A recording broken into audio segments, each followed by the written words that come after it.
We got the bow. We got the bow. Smell like sweet brothers.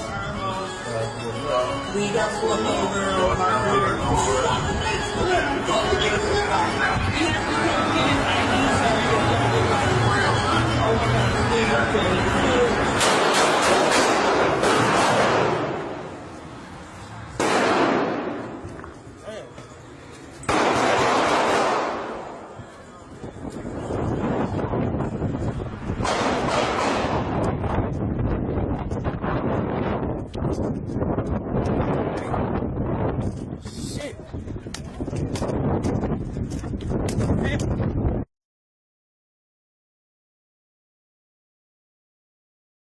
trying to go away from that, but off the video set or whatever, just on Instagram, on Facebook, you know what I'm saying, on his other social media, he's been trying to put out a lot of positive messages about what not to do, about how to stop all of the violence in Chicago. He's been very vocal, speaking out against the police violence and against the violence of gang on gang in Chicago. I'm going to call it that. I don't use the term black on black because it's not.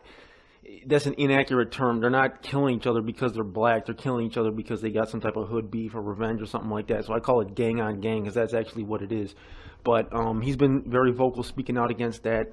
He's been very vocal about the police situation. And since all of this police stuff has been getting focused on in the media more, he's been actually more vocal and has kind of been, woke up a little bit as far as, consciousness about that whole issue and about the whole way that it looks to have people in Chicago killing each other, you know what I'm saying, at the same time with all this other stuff going on. So he's been very vocal about that, and I've been putting out a lot of his messages on my channel. He's just been shot, as you guys can see, while ironically shooting a Black Lives Matter video. He just put out a song about Black Lives Matter. He's been putting out a lot more songs with that theme about, how, the police are doing this and we're doing it to each other. And now he's just been shot. I mean, it's irony in the purest form. But thankfully he's okay, at least apparently. I mean, I haven't read anything about this in the news.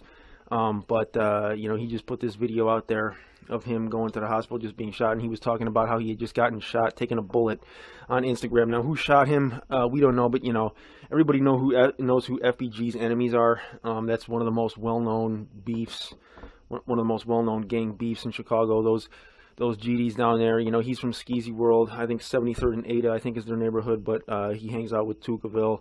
You know what I'm saying? St. Lawrence boys, 63rd and St. Lawrence, FBG Duck, and all those guys over there. So it's a situation that everybody is kind of already suspecting who did it, but still we're not gonna jump to any conclusions because we don't know. But thankfully he's okay. Get well soon to King Yella, and hopefully his movement that he started, called the No More movement, which is, no more gang banging, no more violence in Chicago and that kind of stuff. Hopefully that can gain traction. He's actually taken the step, which requires a lot of humility, to actually reach out to the Black disciples, reach out to 600 Breezy, E-Day, and some of these guys, now that these guys are getting older.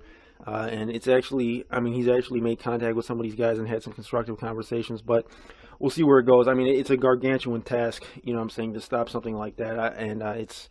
It hasn't really, gotten to the point where it's at least noticeably slowed anything down, but at least it's given, some of these shorties some message that is not the same thing that they've been hearing every single day from the other guys. So props to him. Get well soon. This is your boy Chicago News. I'm out.